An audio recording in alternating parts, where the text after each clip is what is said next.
Now, I've seen homelessness in Australia, in Melbourne, even here in Warrnambool. It's in your face. It's a big concern. And there's been lots reported about it in our Warrnambool media, hasn't there, with the traders and others wrestling with that issue. However, in Canada, it is far, far worse. We also saw homelessness in New York, but in Toronto and Vancouver, and even in Saskatoon, that smaller city in the middle of Canada, in the state of Saskatchewan, it was on a much larger scale. And not only the numbers of homeless, but also their physical condition. It really is alarming to see the state of people bent over, emaciated, looking extremely unwell, bodies lying on the street. You're wondering, hey, are they asleep or are they dead? Then the sirens going off, periodically, police, ambulance. It was in the city of Victoria, Vancouver Island, just next door to Vancouver. We were waiting at the pedestrian lights in the centre of town, the ambulance sirens wailing nearby, and one of the locals says to me, "Oh dear, probably yet another drug overdose amongst the homeless." Daily occurrence.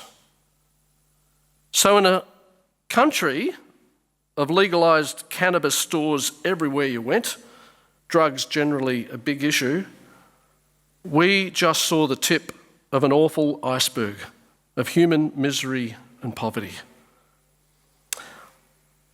I was chatting with Kathy this week. Hope you don't mind me mentioning that conversation, Kathy, but Peter and Helen, some years ago, they went to Canada as well, and what a shock to them also this was, seeing the number of homeless and being so, oh dear, should we even venture out onto the street? There's a threatening aspect to all of this too. So this is not a new situation. This has been happening, and this has been building up and festering for a long time.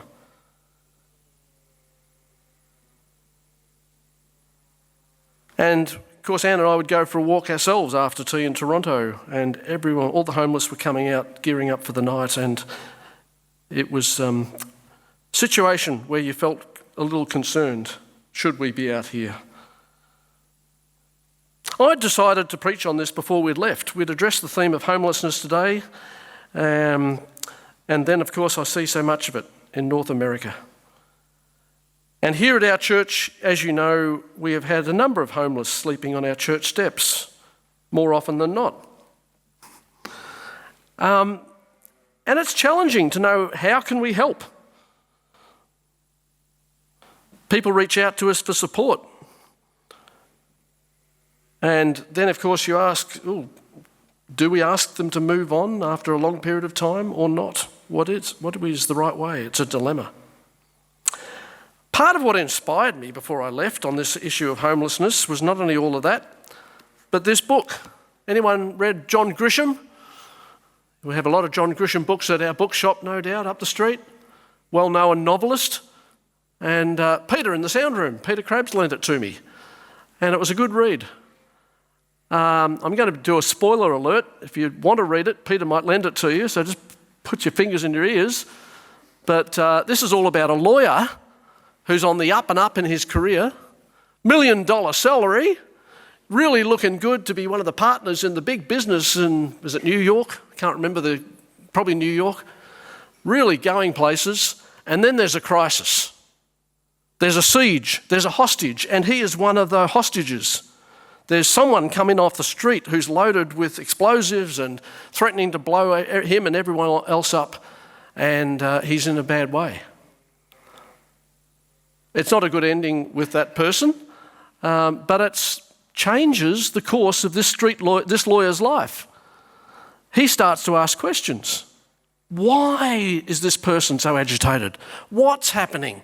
It turns out that his law firm, once he'd done a bit of digging into the files and then pinching a file he shouldn't have pinched and got in big trouble with his law firm, they had been managing a house where there were squatters, so-called squatters, but they actually weren't squatters because they were paying rent. And then They actually wanted the people out. And then there's a story of one mother with 3 kids. Middle of winter, it's even worse over there. Middle of winter, she's sleeping with her kids in a car and they're gassed. They die.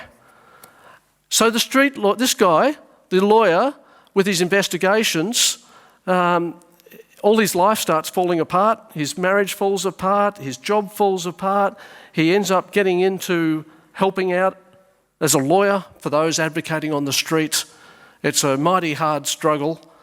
But the thing is, he's got more pride, job satisfaction and respect through doing this than he had when he was one of the big knobs, high-flying, making heaps and heaps and heaps of money. There's a good line in the book, page 114. Where should we start? There was also an editorial, a well-written challenge to all of us with food and roofs to stop and think about the Lonte Burtons of our city. Lonte Burton, she was the lady who died in the car. They were not going away. They would not be swept from the streets and deposited in some hidden place so we didn't have to see them. They were living in cars, squatting in shacks, freezing in makeshift tents, sleeping on park benches, waiting for beds in crowded and sometimes dangerous shelters. We shared the same city. They were part of our society. If we didn't help them, they would multiply in numbers and they would continue to die in our streets. That's the editorial from the paper. So the point is, we cannot live in our bubble of security removed from what is happening in our society, just expecting the government or the police or others to deal with it. Homelessness, as we know, is just but a symptom and the end result of many other breakdowns in our society. So there's no quick fix, no simple solution, a result of many things: generational poverty, mental illness, drug issues, domestic violence, housing crisis, shortage of supply of housing, a system that's always favouring the rich and punishes those without, as well as people who have just become economically vulnerable because of health issues or family breakup or just bad luck. This issue is multifaceted, the result of many things. And because of all these many entrenched things that lead to homelessness, it means that if things are to change, then it demands a whole of society approach. And it's something that we can't just leave to the experts. It's something we all have to own and address. And it's not going to go away, as that quote said. It requires concerted, ongoing efforts over a long time, where people are committed to people and the welfare of all. So yes, it's a big ask in an economy where we expect quick results and outcomes that don't demand too much of us. But just in case we're prone to feel despair on this issue, I think it's also important that we talk today not just about the problem, but celebrate progress. And this year we've had a couple of wins that give us hope of change. Greg, you gave me permission to share a little bit of your story, but you spent a lot of time out there, and it's so delightful, Greg, to hear that you have a house and to hear your joy and relief, and things are changing, life's up and down and things are never easy. But thank you for letting us celebrate that. And you'd love to share with people, I'd imagine, if they want to ask you more questions. Yep. A pleasure. I'm sorry we couldn't have made it more comfortable for you. Yeah.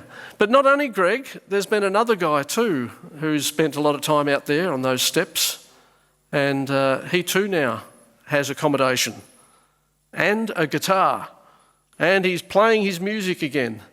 And it's been so good to see him. We can actually have a conversation. he's in a much better state of mind. And at community lunch, helps us pack up the tables, pack up the chairs. Another great sign of hope. So we recognise the situation is always precarious, but I think it's also a credit to our many care workers here in Warrnambool, the agencies who are helping advocate to help people get accommodation and that security. So look, let me ask you another question. Is this the gospel that we are preaching today? Or is this just social issues talk? You know the answer to that. These issues go to the very heart of the gospel.